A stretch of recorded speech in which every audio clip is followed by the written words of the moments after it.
Hi, I'm Andrew Cooperthwaite, Alpine Product Manager with Head Tyrolia. We're here in the Boulder showroom today to give you some tips on how to base your boot fitting or how to start your boot fitting with your customers and make sure that they have a good experience and come out with a good fit. Today I've got Julia here. Hello. As my customer, and we're going to walk through just a couple of things that I like to start the process with. One of the most important factors when you're boot fitting is to introduce yourself and develop a relationship with your customer. So, hi Julia. Hi Andrew. I'm Andrew. Nice to meet you. Nice to meet you too. From there, you can really start by asking the customer some important questions that'll help you in guiding them to the right boot and the right type of fit. One of the most important questions I like to ask is, how many days a year do you ski? If somebody says, I ski 1 week a year, then you can go ahead and give them a little bit more room in their boot because they're not going to stress the boot, they're not going to stress the liner quite as much, they're not going to pack out that liner quite as much over the course of the season. If you ask, how many days do you ski, and your response is, I ski 50 to 70 days a year, that's going to register in my mind that she's going to wear this boot quite a bit, she's going to pack that liner down much more, so we're going to want to go ahead and fit you a little bit tighter than I would somebody who only skis a week. Does that make sense? Makes sense. The other question I always like to ask is, where do you like to ski? Do you like to ski all over the mountain? Do you like to ski particularly on groomed terrain? Do you like to ski in the back bowls, in the bumps, in the trees? The more information that you can get about the consumer, the better you'll do at fitting them to their specific needs. Next step is we want to go ahead and measure the foot. We've got a measuring device here.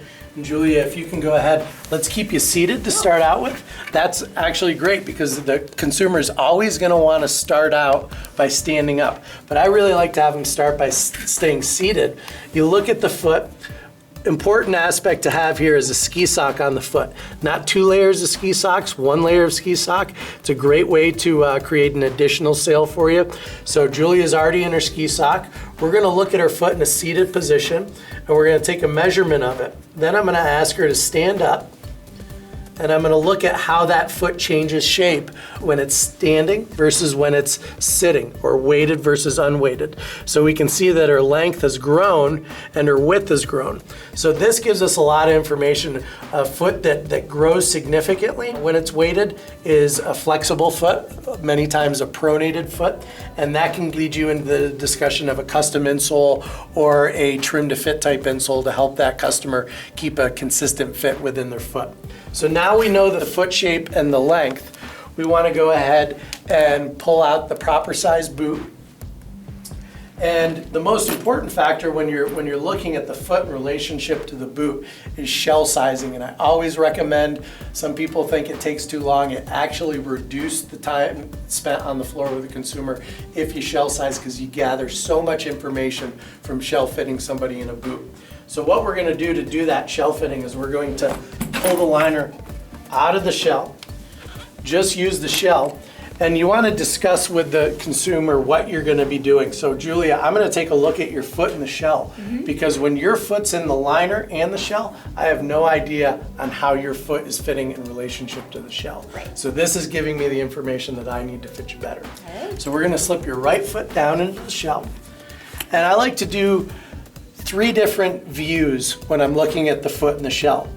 The first view is the length, and what I'll have you do, Julia, is bring your toe so it's just gently touching the toe of the boot, just so you feel a little pressure against your big toe. Yeah, Feel like you're there? Okay, then I'm going to have you flex your knee forward, and I'm going to go ahead and reach down and insert 2 fingers behind her heel. And what we're looking for is essentially a 2-finger fit behind the heel. And this is a solid fit for Julia. I can go ahead and just get a snug 2 fingers behind her heel. Go ahead and put your heel all the way to the back of the boot. The next vision that I'm going to look for is the width of the boot. And I'm going to take the boot, spread it open, and I'm going to look right down in to make sure there's a little bit of space on the medial side and the lateral side of her foot. Just 2 millimeters to 3 millimeters on either side. You don't need much space to account for that liner. Once we've determined that, I like to go ahead and put my hand above her instep, or the throat of the boot. And by doing that, I want to make sure there's at least 2 fingers worth of space above. Go ahead and step your foot out. above this cuneiform bone. This is where all the blood flows through the foot. And this, a lot of times you'll find a bony prominent point right here called the cuneiform bone. Julia doesn't have a very bony one, but a lot of people will, especially people that spend time in ski boots. They sometimes get a little bit of a spur here. So we want to make sure that there's at least 2 fingers worth of space over that instep to allow for the blood flow and so that we're not restricting the foot in that area. So go ahead and step out of there, Julia. So now I've determined that I've got the right shell from a length, width, and what we call vertical volume aspect. Now that we've done that, we can go ahead and get the consumer into the boot. Now, Julia, we're going to slip you down into the boot. What I expect you to feel when you first get into the boot is your toe touching the toe of the liner, and that's okay. We want you to feel that. Once we get you to kick your heel back, that toe's going to move away from the toe a little bit of the boot. And then once we buckle the boot up, the toe's going to move even further away from the boot, especially when we flex the knee forward. So this is all part of the process of getting you in the proper fitting boot. Okay. But I do expect you to feel that. So we're going to go ahead and slip you down into the boot. Now you should feel your toe touching the liner. Yes, I do. Let's pick up that boot, kick the heel back.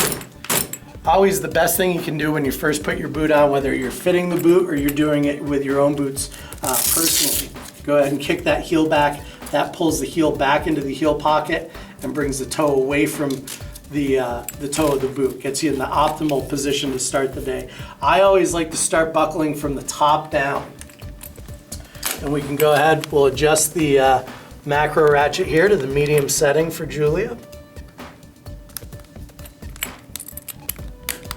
You can use that double power lever that's found on this Adapt Edge boot, very easy. Always want to show your customers the specific fit features that the boots have. You want to buckle and close the boot in a sure fashion, but not overly tight.